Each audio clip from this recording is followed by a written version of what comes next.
এই মুফতি জুবেরের মেয়ে পালিয়ে গিয়ে একটা দেওবন্দি ঘরে বিয়ে করেছে, তাহলে মুফতি জুবেরের বউটা এখন কি করা যাবে? ফতোয়া দিবার আগে ভেবেচিন্তে ফতোয়া দিতে হবে। একটা অমুসলিম মুর্শিদাবাদের একজন মুফতি জুবের বলে বক্তা আছে, জানি না কোথা থেকে মুফতি করেছে, তাকে তো আমি জাদুঘর মনে করি, এমন এমন ড্রেস পরে আর টুপি লাগায়। যাই হোক, তিনি একটা প্রোগ্রামে বলছে দেওবন্দি ওয়াহাবিরা মুরগি জবাই করলে সেই মুরগিটা খাওয়া হারাম, যে খাবে সে কাফের হয়ে যাবে। নাউজবিল্লাহ বলে, নাউজবিল্লাহ বলেন। এই ভাষাটা কিন্তু একটা বেরেলি মৌলবীর। আমি তাকে কিচ্ছু বলবো না, খালি তাকে বলবো যে আল্লাহ তোমাকে হিদায়েত প্রাপ্ত করুক। তাছাড়া আমার কাছে আর কোনো দোয়া নাই, আর কোনো ভাষা নাই তার জন্য। বলছে এরা জাহান্নামী, ডাইরেক্ট বলছে এরা জাহান্নামী। আপনি কালিয়াচকে জলসা শুনবেন, কালিয়াচকে এসে বলে যাচ্ছে এরা যে এরা জাহান্নামে যাবে, এটা জাহান্নামী দল, আমরা জান্নাতি দল। কি জানি ওর বাপের জমির সঙ্গে কিনে দিয়ে গেল নাকি ওর দাদু, আমি জানি, ওরা জানে। যাই হোক, যদি দেওবন্দি ওয়াহাবি আহলে হাদিসরা মুরগি জবাই করলে যদি কাফের হয়ে যায়, সেই মুরগিটা যে খাবে, এরপর চিন্তা করুন। এই কালিয়াচকে 1 মাস আগে আমি রাত 2টার সময় গাড়ি দাঁড় করাইছি, দিনাজপুর রায়গঞ্জ থেকে জলসা করে এসে। সারা রাত ফলের দোকানগুলো খোলা থাকে না? থাকে না, খোলা থাকে। আমি ফল কিনতে নেমেছি, নামার পরেই দেখছি একজন বেরেলভি ভাইদের বক্তা, খুব লম্বা চওড়া করে দাঁড়িয়ে আছে, আমাকে সঙ্গে সঙ্গে বলছে হুজুর আসসালামু আলাইকুম। আমিও হাত বাড়িয়ে দিলাম, ওয়ালাইকুম সালাম, মুলাকাত করলাম। আমাকে বলছে হুজুর একটা সেলফি নেব। আমি বললে সবাই দিচ্ছে, আপনি বাদ যাবেন কেন? আমার সাথে একটা ফটো নিল। তিনি বললেন কিছু ফল কিনে দেবো। আমি বললাম না ভাই, আমি বাড়ির জন্য ফল কিনবো, আপনি চলে যান। কোথায় যাবেন? বলে জলসা করতে এসছিলাম, ওই আপনার রতুয়ার দিকে গিয়েছিল জলসা করতে, তো দেখলাম বাইক আছে। কোথায় যাবেন? বলে এখানে আমার শ্বশুর বাড়ি, শ্বশুর বাড়িতে থাকবো, সকালে বাড়ি যাবো। আমি আর জিজ্ঞেস করিনি আপনার বাড়ি কোথায়, কিন্তু বুঝতে পারলাম তিনি বেরেলভি বক্তা। কি হলো? চলে গেলে। এই মুফতি জুবের ফতোয়া দিচ্ছে ওয়াহাবি দেওবন্দীদের সঙ্গে মুলাকাত করলে বিবির তালাক হয়ে যাবে। এখন এই মৌলবিটা বউটা নিয়ে কি করবে? কথাটা বুঝতে পারেননি? আমি কিন্তু ফতোয়া ঘুরুচ্ছি, উনার ফতোয়া উনাকেই ঘুরুচ্ছি। এই মুফতি জুবেরের মেয়ে পালিয়ে গিয়ে একটা দেওবন্দি ঘরে বিয়ে করেছে, তাহলে মুফতি জুবেরের বউটা এখন কি করা যাবে? ফতোয়া দিবার আগে ভেবেচিন্তে ফতোয়া দিতে হবে। একটা অমুসলিম, তাকেও জাহান্নামী বলা যাবে না। মরার আগে সে যদি কলমা পড়ে ইমানদার হয়ে দুনিয়া থেকে যায়, সে যদি জান্নাতি হয়, কিয়ামতের দিনে তুমি যত বড়ই মৌলবি আর পীর হও, তোমাকে লাঞ্ছিত করবেন আমার আল্লাহ কিয়ামতের দিনে, আর তোমাকে অপদস্থ করা হবে। যদি বলেন দলিল দেন, দলিল আমি 1 নম্বর দলিল দেব। বাবরি মসজিদটা যে লোকটা প্রথম ভেঙেছিল, হাম্বর চালিয়েছিল, তার নাম বলবীর সিং। আল্লাহ তাকে ঈমান দান করেছে, জোরে বলুন সুবহানাল্লাহ। এমনি ঈমান দান করেনি, ওই বলবীর সিং একা নয়, তারা 2টো বন্ধু ঈমান এনেছে, এবং ঈমান আনার পরে নিয়ত করেছে, একটু পানি দেন তো। ঈমান আনার পরে নিয়ত করেছে যে আমি বেঁচে থাকাকালীন 100টা মসজিদ তৈরি করে যেন আল্লাহ আমার মৃত্যু দেয়। লোকটা মৃত্যুর আগে পর্যন্ত 74টা মসজিদ তৈরি করেছে, জোরে বলুন সুবহানাল্লাহ। কটা বললাম? 74টা মসজিদ তৈরি করে তারপর আল্লাহ তাকে মারা গেছে। আল্লাহ জান্নাতি করুক, বলুন আমিন। এই লোকটা যদি জান্নাতে যায়, একে যদি আপনি জাহান্নামী বলেন, আপনি কিয়ামতের দিনে অপদস্থ হবেন না? সে একজন অমুসলিম ভাই, ঈমান আনলো, মুমিন হয়ে গেল। আর তুমি যারা নামাজ পড়ে, আমরা 5 ওয়াক্তের নামাজি, আমরা কোরআন হাদিসের বয়ান করি, আমরা নামাজ পড়ি, বড় কষ্টের বিষয়। তুমি পেরুবে নাকি চিন্তা করো, তুমি আমাদিকে জাহান্নামী বলো, অথচ তুমি গুটকা খাও, তুমি সিগারেট খাও, তুমি বিড়ি খোর, তুমি সিগারেট খোর, তুমি খৈনি খোর, আর তুমি আমাকে ইয়াসিনকে আমাদিকে বলছো জাহান্নামী। আল্লাহর কৃপায় আপনারা শুনে যান, এই মৌলবি শওকতের বেটা মৌলবি ইয়াসিন জীবনে একটা পান মশলা পর্যন্ত মুখে দেয়নি। এটা আল্লাহর কৃপা, আল্লাহর কৃপা। আজকে আপনি বলুন, এদের কাছে ফতোয়া লাই লোকে, হুজুর বিড়ি সিগারেট খাওয়া কি? হুজুর ফতোয়া দিচ্ছে মাকরুহ। তার মানে মালটা খাওয়া যাবে। তাহলে তুই কেন খাস না বে? আপনাদের এখানে বিড়ি খোর আছে না নাই? সিগারেট খোর আছে না নাই? গুটকা খোর আছে? আপনি বলুন, এখন যদি আমি স্টেজে বলি ভাই আমার বেশ মুডটা চাচ্ছে না, একটা সিগারেট নিয়ে আমার বয়ান শুনবে না গালি দিবে? ও আমি খেলে হারাম আর তুমি খেলে হালাল। ফতোয়া ভালো শিখেছো, কষ্ট। আচ্ছা আপনারা বলুন, কাঁচা পেঁয়াজ খেয়ে মসজিদে যাওয়া যাবে? কেন? কেন গন্ধ করবে? কে নিষেধ করলেন? নবীজি সাল্লাল্লাহু আলাইহি ওয়াসাল্লাম। জোরে বলুন সুবহানাল্লাহ। কাঁচা পেঁয়াজ খেয়ে মসজিদে যেও না। নবীজি যদি কাঁচা পেঁয়াজ খেয়ে মসজিদে যেতে নিষেধ করেন, মুখের দুর্গন্ধ হলে কি হবে? তোমার পাশের ব্যক্তি ক্ষতিগ্রস্ত হবে, কষ্ট পাবে। আল্লাহর নবীর হাদিস, তোমরা মুমিন ততক্ষণ হতে পারবে না যতক্ষণ পর্যন্ত তোমার কাছ থেকে তোমার প্রতিবেশী সুরক্ষিত নয়। তোমার পাশের বাড়ির লোককে সুরক্ষা দিতে হবে। তো ইনি মুখের দুর্গন্ধে কষ্ট পেলেন, ওই জন্য আল্লাহ নিষেধ করলেন, নবীজি নিষেধ করলেন তুমি কাঁচা পেঁয়াজ খেয়ে মসজিদে যেও না। আর বিড়ি সিগারেট খেলে সেন করে তো নাকি আঁতরের মতো। বড় কষ্টের বিষয়, দুঃখের বিষয় যে আপনি বিড়ি খান, গুটকা খান। সব থেকে বড় জিনিস বলে দিই, যারা বিড়িখোর গুটকাখোর, তোমার পাশে মুসল্লি দাঁড়ালে কষ্টটা পরের কথা বলে দিই, তুমি সর্বপ্রথম তোমার বউকে জিজ্ঞেস করবে, আমি বিড়ি সিগারেট গুটকা খাই, তো আমার মুখে চুমু খেলে কেমন লাগে তোকে? বলবে আটকুড়ার বাটা থেকে তো ঝাঁটা মারতে মন যায়। হ্যাঁ মনে মনে বলবে, কিন্তু স্বামী আর কি কহব এটাই মনে মনে ভাববে। বড় কষ্টের বিষয়। তোমার বিবি যদি তোমার মুখের দুর্গন্ধে কষ্ট পায়, জেনে রেখে দিবেন, মনে মনে যদি কষ্ট পায় তুমি গুনাহগার হবে আল্লাহর কাছে। যেহেতু স্বামী বলে কিছু বলতে পারছে না, তুমি কষ্ট দিচ্ছ। বিড়ি সিগারেট খেয়ে তার মুখে তুমি চুমু খাচ্ছ, চুমু খাওয়া যায় যাচ্ছে, কিন্তু ওই হারাম মালটি ছাড়ো।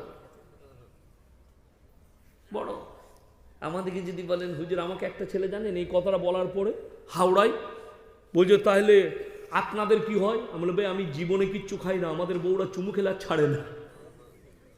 কি বলবো? সে হারামখোর জিজ্ঞেস করছে হুজুর আপনাদের কি হয়? মানে একে বলা হয় এঁচড়ে পাকা। কষ্টের বিষয়। এই দেখুন পানি আনছে, এই পানিটা গিলাসে ঢালো। আপনাদেরকে উদাহরণ দিয়ে বুঝিয়ে দিই, ব্রেনে ভেঙে ভেঙে ঢুকিয়ে দিই। দাও গিলাসে ঢালো, তাড়াতাড়ি ঢালো, নিয়ে এসো তাড়াতাড়ি। আমি আপনাদেরকে উদাহরণ দিয়ে বুঝিয়ে দিই। এই যে আমি পানি চাইলাম না, গিলাসে পানিটা দিচ্ছে, গিলাসের মধ্যে লিখে দিয়েছে এটাই বিষ মিশানো আছে, খেলে মলি সাহেব মারা যেতে পারে। আচ্ছা ওইটা আর খাওয়া যাবে? খাওয়া যাবে? আর ওটা খেলে গুনাহ হবে না? হবে না? কথা বলে। এই মানুষটার আল্লাহ হায়াত দারাজ করুক। সব বক্তাদের তখন থেকে বেচারা খিদমত করছে, মাশাআল্লাহ। আল্লাহ এই মানুষটাকে ভালো রাখুক, বলুন আমিন। খুব খিদমত করেছে বেচারা, বিসমিল্লাহ, আলহামদুলিল্লাহ। দেখুন এই পানিটা পান করা যাবে না, লেখা আছে এটাই বিষ মিশানো আছে, আত্মহত্যার সমান পাপ হবে। বিড়ি সিগারেট গুটকার প্যাকেটে লেখা আছে না নাই ক্যান্সারের কারণ? লেখা আছে হানিকারক, ক্যান্সারের কারণ। যদি এইটা লেখা থাকে তাহলে তুমি জেনে শুনে তোমার জীবনের ক্ষতি করছো, তোমার গুনাহ হবে না? হবে না? হারাম ফতোয়া আমি পড়ে দেবো, আগে এইটা বুঝাচ্ছি যুক্তি দিয়ে। যদি এইটা না খাওয়া যায়, আমাদের দেশের তো জুনবির অবস্থাতে থাকলে রহমতের ফারিস্তা প্রবেশ করে না? করবে না?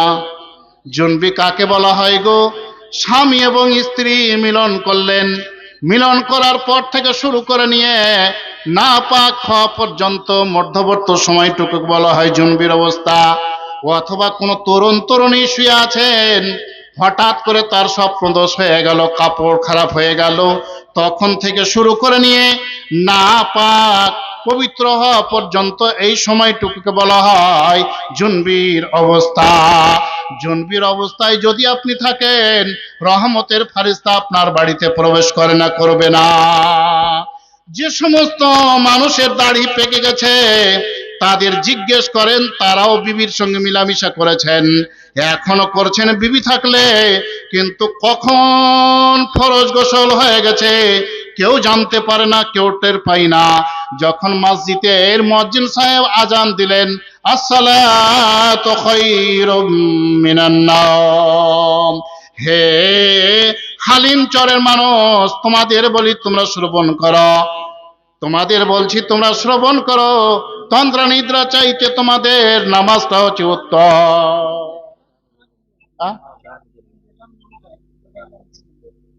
কি নাম আপনার? আনসুর আলম। আলহামদুলিল্লাহ। মসজিদ জালসা দেখতে পাচ্ছেন, ওয়াইডিং এর কাজ বাকি আছে, তারপর গেটও বাকি আছে, রঙের কাজ বাকি আছে, এই প্রাচীরটাও বাকি আছে। দাদা আমার একটু দেখেন, 1,000 করেন দাদা। হ্যাঁ আচ্ছা আচ্ছা, তো হয় আমার হাত টাকা বেছিলেন, নাহলে আপনার হাত টাকা বেছিলেন।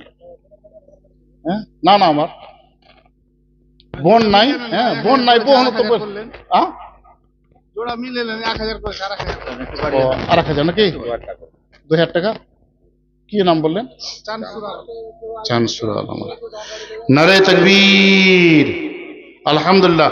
পালিয়ে যান না মা, আপনাদের দিকে যাচ্ছে। আমিও জানছি যে আপনারা এসছেন, ঠান্ডাতে বসে আছেন, কিছু পাননি, আপনাদের দিকেই গড়ে যাচ্ছে, ইনশাল্লাহ যাচ্ছে। তো এই চানসুর রহমান আমার আলহামদুলিল্লাহ 2,000 টাকা, জাযাকাল্লাহ তাআলা খাইরান জাযা। ও ইনি ওনার সাথী নাকি? আচ্ছা আচ্ছা, ইনা কিন্তু বেশি দেওয়া লাগছে, একটু মশাও করে ভাই। হ্যাঁ দেখেন, ইনার হাসিটা একদম সুন্নতি হাসি, একটু কহেন দাদা। আমি তো ক্যাশ দিয়ে দিয়েছি। কত দিয়েছেন? কত দিয়েছেন বলেন? যেটা দেওয়ার দিয়ে দিয়েছি। না না, আলহামদুলিল্লাহ, যেটা দিয়েছেন সাধ্যন পদে দিয়েছেন। এবার আপনাকে জোরপূর্বক নয়, অনুরোধ করছি, যেটা দিয়েছেন ওটার জন্য দোয়া আছে, থাকবে ইনশাল্লাহ। এবার আবদার করছি, অনুরোধ করছি, মানে জোরপূর্বক নয়, এটা অনুরোধ করছি দাদা। হ্যাঁ আপনাদের মোসাফা করে আছে, দেখেন কত মানুষ তাকিয়ে আছে, মা বোনা দেখেন, দেখালা বাজ পাখি ডাকা ডাকা চক্কর দেখা আছে। হ্যাঁ তো ওটা 2 হলো, হাতটা নরম নরম 5 লাগছে, যে লাগছে নরম, মানে বুঝতে পারছেন, নরম মানে টাকা গনে গনে নরম হয়েছে। না না, টাকা গনে গনে নরম হয়ে গেছে। না না, আমার কদম 5 করে। কি নাম আমার বলেন? কি নাম? মানে তো বুঝতে পারছেন নরম। কি নাম কহেন তো? কি নাম? নারে তাকবীর, রেজাউল হক সাহেব। 5,000 টাকা বলেন, এখন ঠোঁট পুজি না না হয়ে গেছে তো বলেন। নারে তাকবীর, রেজাউল হক সাহেব 5,000 টাকা। আলহামদুলিল্লাহ আলহামদুলিল্লাহ। আল্লাহুম্মা সালাম ওয়া মিনকা সালাম, তাবারাকতা ইয়া যাল জালালি ওয়াল ইকরাম। ربنا آتنا في الدنيا حسنة وفي الآخرة حسنة وقنا عذاب النار. ربنا ظلمنا أنفسنا وإن لم تغفر لنا وترحمنا لنكونن من الخاسرين. اللهم صل على محمد وعلى آل محمد كما صليت على إبراهيم وعلى آل إبراهيم إنك حميد مجيد. اللهم بارك على محمد وعلى آل محمد كما باركت على إبراهيم وعلى آل إبراهيم إنك حميد مجيد. প্রতিপালক আল্লাহ, আমার চানসুর রহমান 2,000 টাকা দিলেন। আল্লাহ, আমার রেজাউল করিম সাহেব 5,000 টাকা দিলেন। প্রতিপালক আল্লাহ, দুইজন আমার ভাই পরস্পর দুইজন মিলে পরস্পর হাত ধরে আমার হাতে 2 এবং 5,000 টাকা দান দিলেন। আল্লাহ, কিয়ামতের দিন তুমি আমার এই 2 ভাইকে তোমার আরশে আজিমের ছায়ার তলে জায়গা দিও। 2 ভাইকে তুমি আমার ডান হাতে আমলনামা দিও, এবং 2 ভাই যেন পরস্পর হাত ধরে জান্নাতে ফেরদৌসের ভেতরে তোমার প্রবেশ করার জন্য তৌফিক দেয়। আল্লাহ, প্রবেশ করা তুমি তৌফিক দাও। রব্বানা তাকাব্বাল মিন্না ইন্নাকা আনতাস সামিউদ দুআ। সাল্লাল্লাহু তাআলা খায়রা খালকিহি। সুবহান রাব্বিকা রাব্বিল ইজ্জাতি আম্মা ইয়াসিফুন, সালামুন আলাল মুরসালিন, ওয়া আখিরু আলহামদুলিল্লাহি রাব্বিল আলামিন। আমিন আমিন সুম্মা আমিন। তো বলছিলাম মা বোন, রহমতের ফারিস্তা প্রবেশ করে না করবে না কি অবস্থায় থাকলে? জুনবির অবস্থায় থাকলে। জুনবি কাকে বলা হয়? স্বামী এবং স্ত্রী মিলন হলো, মিলন হয়ে যাওয়ার পর এখানে যতক্ষণ পর্যন্ত পাক না হবেন ততক্ষণ পর্যন্ত আপনি থাকলেন জুনবির অবস্থাতে। জুনবির অবস্থা থাকলে আপনার বাড়িতে রহমতের ফারিস্তা প্রবেশ করে না। মারে আমার, বোনরে আমার, বেটিরে আমার, বয়স্ক মেয়েদেরকে জিজ্ঞেস করে দেখেন, তারা স্বামীর সঙ্গে মিলন করেছিলেন, সূর্য উদিত হওয়ার আগে আগে গোসল হয়ে গেছে, আর যেমনই মুয়াজ্জিন সাহেব আজান দিলেন তেমনই সুন্দর করে উজু করে ফজরের টাইমে ফরজ সালাতে অংশগ্রহণ করলেন। আল্লাহ পাক রব্বুল আলামিন নাই বললেন, কোন মানুষ ছেলে কিংবা মেয়ে ফরজ গোসল ছেড়ে দিল সূর্য উদিত হওয়ার আগে, মুয়াজ্জিন সাহেব আজান দেওয়ার আগে, আর যেমনই আজান দিল পট করে উজু করে যেমনই ফজরের টাইমে ফরজ সালাতে অংশগ্রহণ করলো, আল্লাহ পাক রব্বুল আলামিন নাই বললেন, গোসল যে করে সে সময় যত ফোঁটা পানি তার শরীর থেকে নিচে পড়ে, প্রতি ফোঁটার পানির বদলেতে আল্লাহ পাক রব্বুল আলামিন নেকির ভান্ডারে 100 করে নেকি দিয়ে দেয়, এবং সমপরিমাণ তাদের গুনহার ভান্ডার থেকে গুনহা মাইনাস করে দেয়। কিন্তু যেমন মা বোন তেমন ভাই বন্ধুগণ। কতগুলো ভাই আমার, কতগুলো মা আমার, বোন আমার, বেটি আমার এরকম আছে, 8টা না হলে ফরজ গোসল হবে না, আবার কাউরে 10টা না হলে ফরজ গোসল হবে না, আবার কেউ এরকম অভ্যাসে পরিণত করে নিয়েছে যে দুপুর না হলে ফরজ গোসল করা যাবে না। কিন্তু বোনরে আমার, বেটিরে আমার, মারে আমার, বাপ আমার, ফরজ গোসল আপনার উপরে ওয়াকে যদি থাকে তাহলে আপনার বাড়িতে রহমতের ফারিস্তা যে প্রবেশ হবে না। একটা হাদিসের ভেতরে 3টা কথা পেলাম, আছে কি আপনাদের ভেতরে? যদি থাকে তাহলে এখনই তওবা করে আগামী কালকে থেকে, আল্লাহ পাক রব্বুল আলামিন জ্ঞান দিয়েছেন বাড়িতে ছবি রাখতে হবে না, ছবিকে ভেঙে চুরমার করে দিতে হবে, আর যদি রাখেন তাহলে ঢেকে রাখতে হবে। আগামী কালকে থেকে কুকুর চড়া বাড়িতে বন্ধ করে দিতে হবে, আর আজকে রাত থেকেই মুয়াজ্জিনের আজান দেওয়ার সাথে সাথেই ফরজ গোসল সেরে নিতে হবে। আর একটা হাদিস রয়েছে দেখেন, আল্লাহ পাক রব্বুল আলামিন নবী বললেন, আল ঈমানু বিজুন ওয়া সাবউনা শুবা, ঈমানের শাখা প্রশাখা হচ্ছে 73 রাপে, আর 80-র নিচে বিজোড় সংখ্যাগুলির ভেতরে যে কোনো একটা সংখ্যা যদি বলে দেন তাহলে আপনার উত্তর ঠিক হয়ে যাবে। কেউ যদি আপনাকে প্রশ্ন করে ইসলামের শাখা কটা, ঈমানের শাখা কটা, আপনি যদি বলেন 73টি, আপনার প্রশ্ন উত্তর ঠিক আছে। আপনি যদি বলেন 75টি, আপনার উত্তর ঠিক আছে। আপনি যে বলেন 77টি, আপনার উত্তর ঠিক আছে। আপনি যদি বলেন 79টি, আপনার উত্তর ঠিক আছে। ফাফজালহা আউলা ইলাহা ইল্লাল্লাহ। এবার ঈমানের শাখা প্রশাখা যত কটা আছে এর ভেতরে সব চাইতে 1 নম্বরে, সবচাইতে একেবারে হাই কোয়ালিটির হলো কোনটা? এই কথাটার সাক্ষ্য দেওয়া যে আল্লাহ ব্যতিরিক্ত আমাদের কোনো প্রতিপালক নাই। মারে আমার, বেটিরে আমার, বিড়ি বাঁধা জায়েজ না না যায় তোমাকে কথা বলি না, তুমি বেড়ি বাঁধো, কালেমা তৈয়ব তুমি পাঠ করতে থাকো। বন্ধু আমার, সাইকেল চালাচ্ছেন, আপনি গাড়ি চালাচ্ছেন, কালেমা তৈয়ব পাঠ করেন। কালেমা তৈয়ব যদি একবারও অন্তর থেকে পাঠ করেন তাহলে আপনার বিগত জীবনের সমস্ত গুনাহ মাফ হয়ে যাবে। যদি আপনি অন্তর থেকে, অন্তরটাকে আয়নার চোখ পরিষ্কার করে যদি আপনি দ্বিতীয়বার পাঠ করেন তাহলে আপনার উপরে জাহান্নাম খানা হারাম হয়ে যাবে। যদি আপনি অন্তর থেকে, অন্তরটাকে আয়নার চোখ পরিষ্কার করে যদি আপনি 3বার কালেমা তৈয়ব পাঠ করেন তাহলে আপনার উপরে জাহান্নাম হারাম হয়ে যাবে এবং জান্নাত ওয়াজিব হয়ে যাবে। এমন একজন সাহাবী জীবনে কোনোদিন একটা ওয়াক্ত দূরের কথা একটা টাইম ওর নামাজ পড়তে পাননি, কিন্তু কালেমা তৈয়ব লা ইলাহা ইল্লাল্লাহ পাঠ করেছিলেন। তো পাঠ তো করেছিলেন অন্তরের অন্তর স্থান থেকে তেলাওয়াত পড়েছিলেন, যার জন্য এবার দেখা গেল কি একটা টাইম একটা ওয়াক্তের নামাজ না পড়েও নবী তাকে জান্নাতি বলে ঘোষণা করে দিয়েছে। আমর বিন সাবিত বলে একজন সাহাবী, কিসের ব্যবসা করতেন গো? ইনি হচ্ছেন একজন মদিনাতুল মুনাওয়ারার লোক, ইনি হচ্ছেন একজন আনসারী সাহাবী। ইনি সুদের কারবার করতেন। নবী আমার দাওয়াত দিয়েছিলেন সুদের টাকাটি আমি গুটিয়ে নেব, এবার যেটি আমার পুঁজি সেই পুঁজিটি আমি নিয়ে নেব, সুদের টাকা নেব না, লাভ অংশ নেব না, মুনাফা নেব না, টাকাটিকে গুটিয়ে নেওয়ার পর এখানে আমি এই সুদের ব্যবসার মুখে লাথি মেরে দেব, ইসলাম ধর্ম গ্রহণ করে নেব, আর আমি এই ব্যবসা করব না। আজকে গুটাবো কালকে গুটাবো, এই করে করে করে করে কটা দিন কাটলো।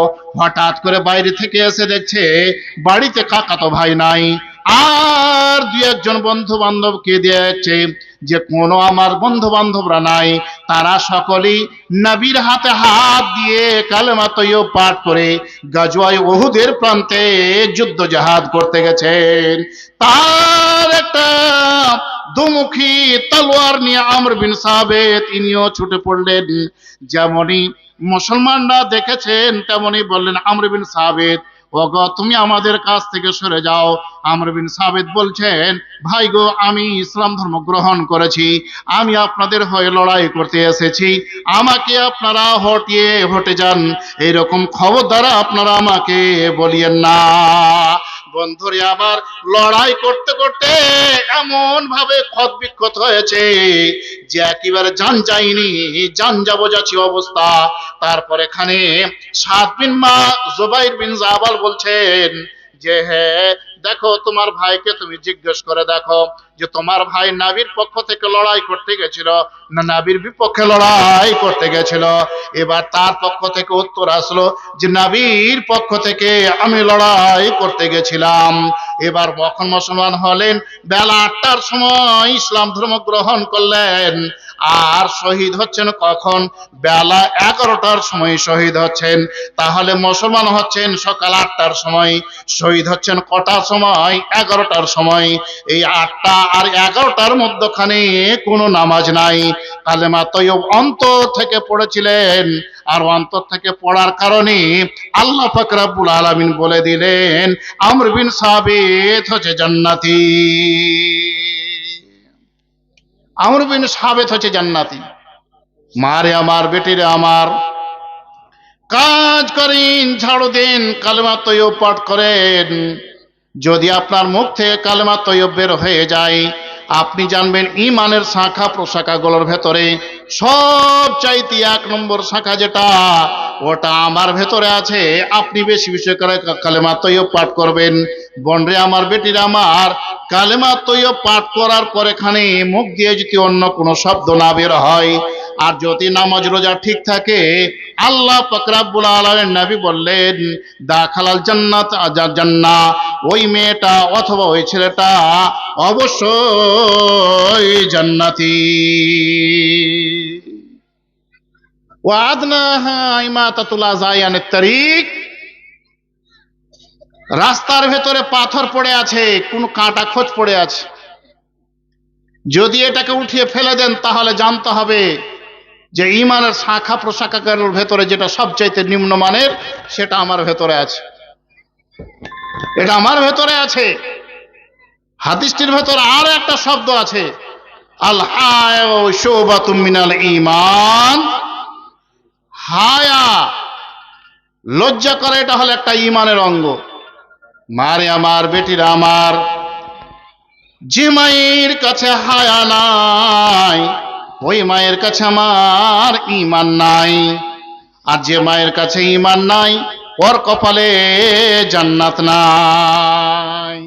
মারে আমার বেটির আমার, হায়া যদি থাকে তাহলে বলছি আপনার, হায়া যদি থাকে তাহলে আপনাকে বলছি আপনার পেটে কোনো সন্তান সন্ততি যদি থাকে, আর যদি আপনার হায়া ঠিক থাকে তাহলে দেখবেন আপনি আপনার ওই সন্তান সন্ততি আপনার হায়া থাকার কারণে, আপনার বেহায়া বেপর্দা না হওয়ার কারণে আপনার সন্তান সন্ততি আপনার 24 ঘন্টায় ডাকে সাড়া দেবে।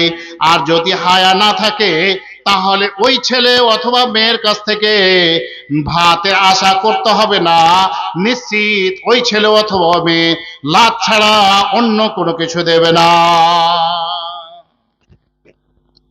আজকে দেখবেন যে মেয়েটা অথবা বোনটা হায়া করে আছে, স্কুলে যদি একটা ছাত্রী যায় বোরখা পরে, অন্যান্য বান্ধবী অথবা স্কুল ছেলেরা মনে হয় যে নুচাপুচি করার নয়, যে নুচাপুচি করে শেষ করে দেয়।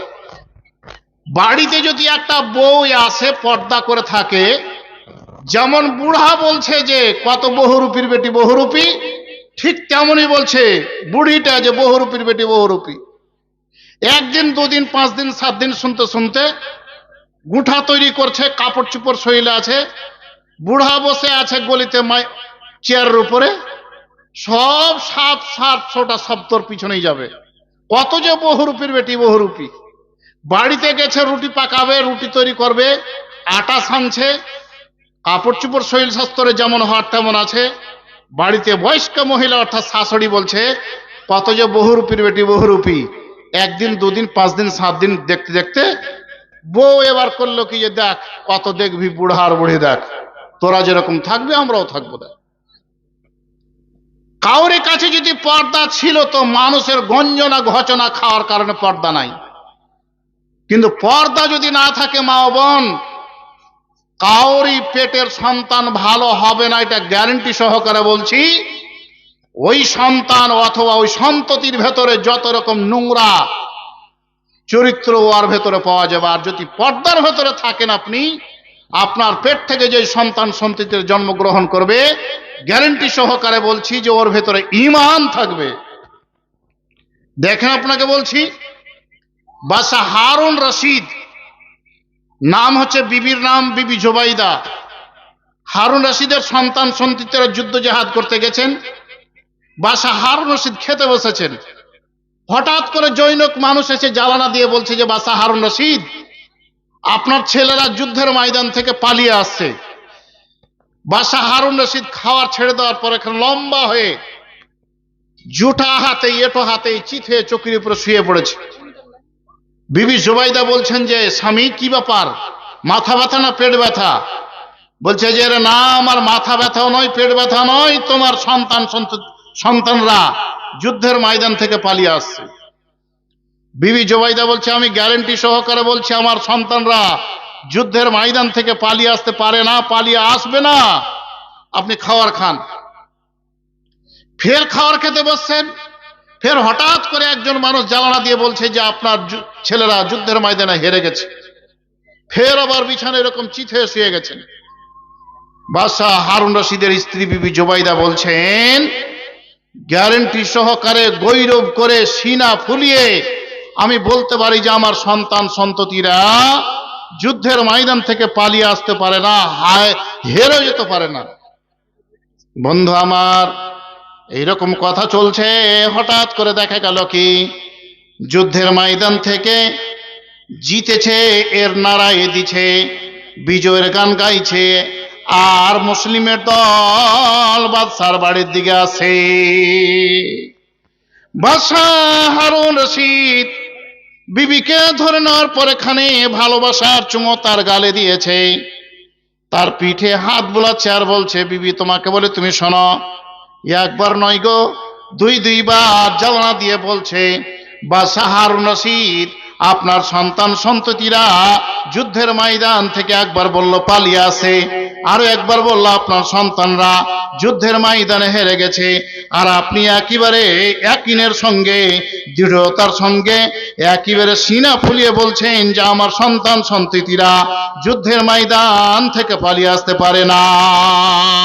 বিবি জুবাইদা বলছেন শুনেন গো, যেদিন আপনার সঙ্গে আমার বিবাহ বন্ধনে আবদ্ধ হয়েছিলাম সেই দিন থেকে আমি জানি যে কোনো একটা মেয়ে যদি বেহায়াপনা হয়ে থাকে, বেপর্দা হয়ে থাকে, তাহলে শুধু মেয়েটার গুনাহ হবে না, মেয়েটার কারণে চারজন পুরুষকে জাহান্নামে যেতে হবে।